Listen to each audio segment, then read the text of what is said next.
Hi అండి, నేను మీ జ్యోతిని. మీకు నిన్న నవరత్నాల గురించి చెప్పానండి. నవరత్నాల రిమైనింగ్ పార్ట్ అండి ఇది. నెక్స్ట్ నవరత్నాల్లో ఏమేమి వస్తాయి, ఎలా మనల్ని ప్రొటెక్ట్ చేస్తాయి అనే విషయం మీకు చెప్తున్నాను.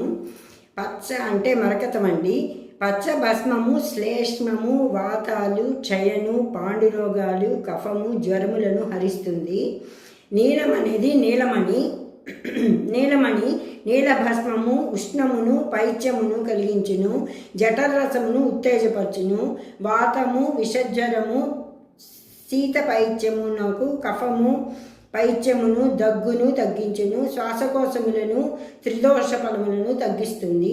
కాబట్టి నీలమణి అనేది చాలా ఇంపార్టెంట్ అండి. శ్వాసకోశాలను కూడా మనకి నీలమణి అనేది తగ్గిస్తుంది. కాబట్టి నీలమణిని మనం ఎక్కువ యూజ్ చేసుకోవడానికి ఉపయుక్తంగా ఉంటుందండి.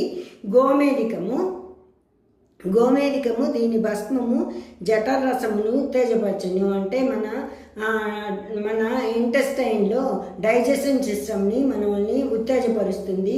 అంటే మనకి ఆకలిని ఉత్పత్తి చేస్తుందండి. మనము తిన్న ఆహారాన్ని జీర్ణ ప్రక్రియను కొనసాగించడంలో వేగతరం చేస్తుంది. గోమేధికము అనేది కూడా మనకి చాలా మంచిది. వాతము పైత్యము, క్షయ, దగ్గు, జ్వరము మున్నగు వాటిని తగ్గిస్తుంది గోమేధిక భస్మం కూడా చాలా మంచిదండి. పుష్యరాగము నెక్స్ట్ పుష్యరాగం అండి. పుష్యరాగము వాతము తగ్గిస్తుంది, జఠరరసం ఉత్తేజపరుస్తుంది, ఆయుర్వృద్ధి బలము. ఆయుర్వృద్ధి మన లైఫ్ స్టైల్ని ఎక్కువ చేస్తుంది. మోర్ దాన్ చేసి మనల్ని దీర్ఘాయువుగా దీర్ఘాయువుని కలిగి ఉండడానికి పుష్యరాగం అనేది ఉపయోగపడుతుందండి.